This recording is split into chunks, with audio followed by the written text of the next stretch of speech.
Programme les créas, épisode 18, analyser ton offre et tes tarifs, la vérité derrière les tests qui font vraiment avancer. Ce podcast est soutenu par la chaîne Un vaut mieux que zéro. Aujourd'hui, on aborde une étape cruciale du module 2, l'analyse de ton offre et de tes tarifs. Oui, je sais, dit comme ça, on dirait une réunion comptable du mardi matin avec des post-it fluo et des chiffres partout, mais en réalité, c'est un des moments les plus puissants de ton aventure, celle où tu arrêtes de rêver ton business pour commencer à le piloter. Et je te le dis tout de suite, tester, observer, ajuster, c'est ça la vraie posture de chef d'entreprise. Donc, le mythe que je vais tuer dans cet épisode, c'est, de façon tout à fait logique, si je teste, c'est que je ne suis pas prête. Faux. Cette phrase, on l'a toute pensée au moins une fois, alors ne t'en veux pas si elle vient de refaire surface, ainsi que toutes ses cousines du style je ne veux pas encore parler de mon offre parce qu'elle n'est pas parfaite, ou encore je vais d'abord tout peaufiner, ou encore je fais une build vidéo, une landing page, un logo plus pro et j'arrive. Non, ça c'est du perfectionnisme déguisé en procrastination. Tester, ce n'est pas être imparfaite, c'est être stratégique. Le test, ce n'est pas une phase brouillon. En vrai, en fait, c'est avant le vrai lancement. Non, pas non plus. En fait, c'est un lancement intelligent. C'est ce qui te permet d'éviter de passer 3 mois à créer un truc que personne ne veut. Dans ton workbook, je t'invite à analyser ton offre et ton tarif, et pas seulement avec des chiffres ou des likes, mais en observant le vrai, le réel, les réactions des gens quand tu leur parles de ton offre, les objections, les signaux faibles. Tu dois regarder 3 choses: ton offre en elle-même, ton prix et la perception de valeur. Et tu vas le faire avec ton œil de chef d'entreprise, pas ton ego. Ça, c'est pas facile. J'ai accompagné une graphiste qui avait lancé un pack identité visuelle à 450 €. Elle avait fait 2 ventes en 3 mois et elle en a conclu, en fait, mon prix est trop cher. Sauf que non.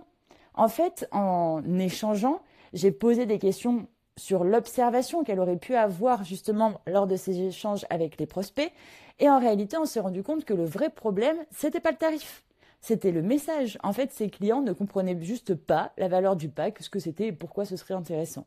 Donc, on a reformulé, simplifié, clarifié, et au final, elle en a vendu 3 fois plus. Moralité, tant que tu n'as pas testé ton offre, tu n'as aucune idée concrète, et donc aucune raison valable de douter ou d'être complètement sûr de toi. Des deux côtés, en fait. Donc, ce que tu dois vraiment observer pendant un test, et je le dis très bien dans le bouquin, c'est que tu dois tout observer, pas seulement les mots. Il faut que tu regardes les réactions à chaud. Quand tu présentes ton offre, quand tu te présentes toi, etc., ton activité, les gens, quelles sont leurs réactions? Qu'est-ce qu'ils disent? Est-ce qu'ils sont excités? Est-ce qu'ils hésitent? Est-ce qu'ils se posent 1000 questions? Également, note le temps réel que tu passes sur ta prestation.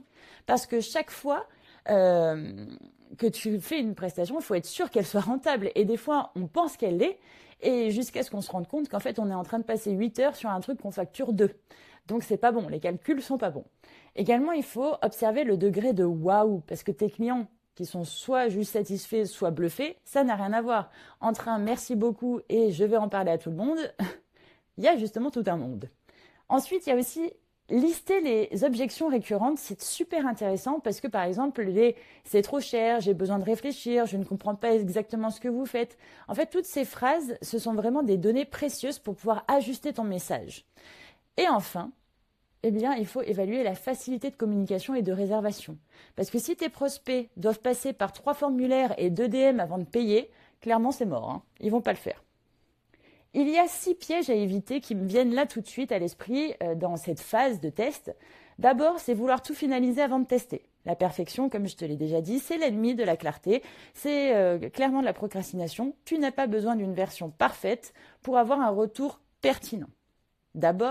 Ensuite, tester sans objectif. En fait, tu dois savoir ce que tu veux apprendre de ce test. Par exemple, est-ce que c'est pour valider ton prix? Est-ce que c'est pour tester ton format? Est-ce que c'est pour mieux comprendre ta cible? Il faut vraiment qu'il y ait un objectif clair en face d'un test. Sinon, finalement, tu vas récolter des données, mais dans quel sens, pourquoi et quand faire, ça n'aura pas de sens. Ensuite, il faut quand même que tu lances ce test avec une cible claire. Donc, lancer sans cible claire, c'est pas OK.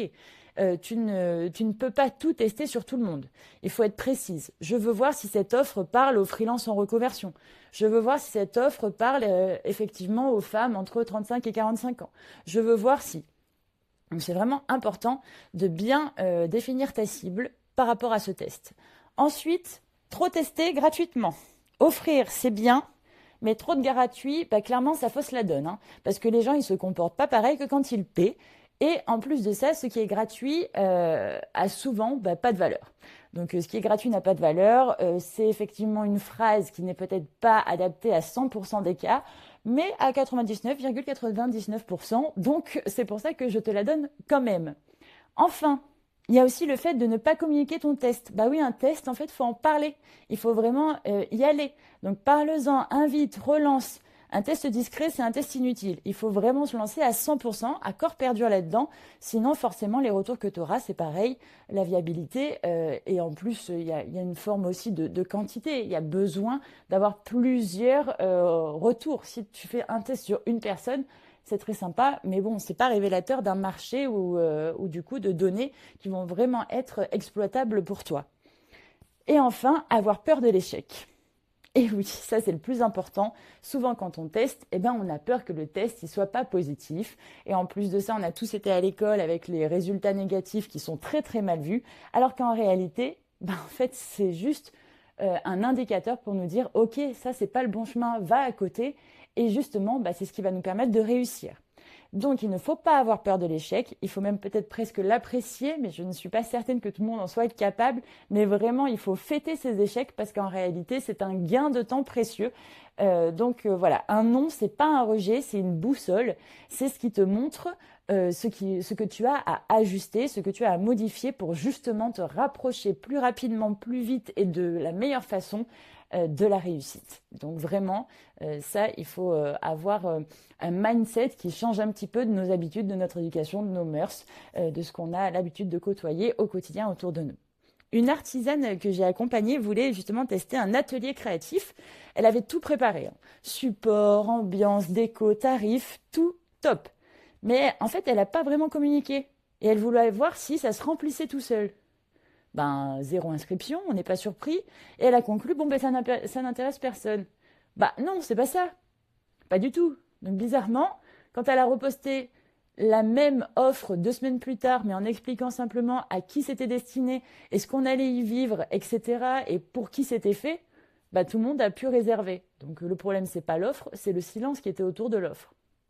Il existe un tas de méthodes pour tester son offre. Moi, je te propose ici celle que j'ai le plus souvent utilisée parce que elle est simple, elle est efficace et elle est applicable à beaucoup de domaines différents. Donc, c'est celle que je propose ici.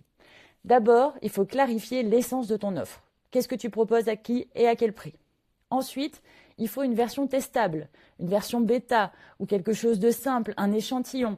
Bref, quelque chose de faisable rapidement applicable dans la réalité. Ensuite, 3, il faut en parler. Réseaux sociaux, bouche à oreille, messages privés, tout est bon, tu en parles partout. Plus on en parle, mieux c'est. 4, pré-vente ou faire le test en lui-même. Soit tu vends un tarif préférentiel, soit tu offres un petit groupe, soit tout simplement tu fais des découvertes, etc. Attention, garde toujours en tête que ce qui est gratuit perd vite de sa valeur. Voilà. 5, observe, note, ajuste. Tu fais le tri entre ce qui marche, ce qui bloque, ce qui inspire, ce qui ne marche pas, ce qui était moyen. Tu fais le tri. Et ensuite, tu lances la version 2.0. C'est là que tu lances officiellement avec des preuves, des retours, de la confiance. Tu t'es créé du coup énormément d'outils et d'expériences sur lesquelles tu vas pouvoir communiquer. Et ça, c'est hyper important. Après le test, en gros, 3 scénarios sont possibles. Soit tu as eu de super retours, tu as fait des ventes, il y a de l'intérêt, etc. Parfait, tu ajustes les quelques détails qu'il faut et puis tu passes à la version publique, officielle de ton offre. Super, c'est parti. Soit, deuxième scénario possible, un peu d'intérêt mais pas trop, peut-être que c'est le format qui est pas bon.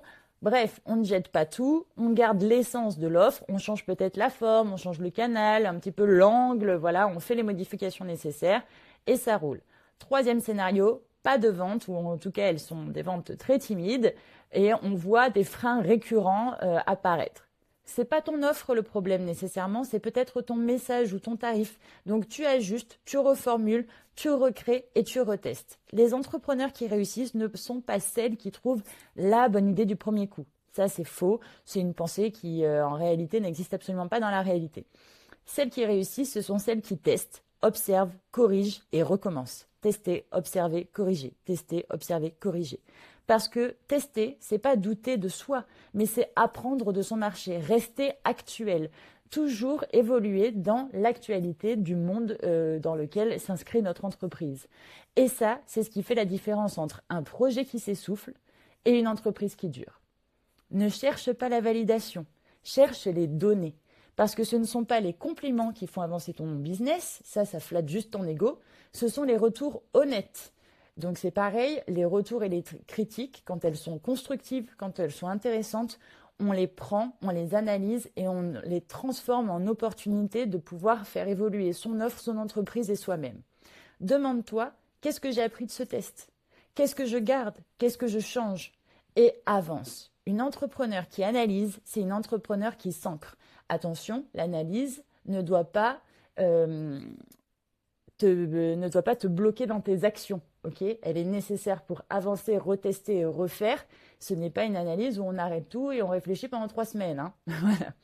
Si tu veux de l'aide à cette étape, ou aller plus loin, ou encore qu'on le fasse ensemble, tu peux rejoindre l'offre que je propose qui est pendant 30 jours et sans engagement, qui est l'offre Ta coach dans ta poche, si tu as acheté le livre Programme les créas.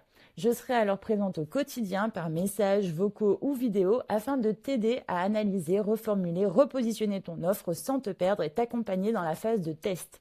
Merci d'avoir écouté cet épisode et rappelle-toi, ce n'est pas la perfection qui fait la réussite, c'est l'ajustement constant.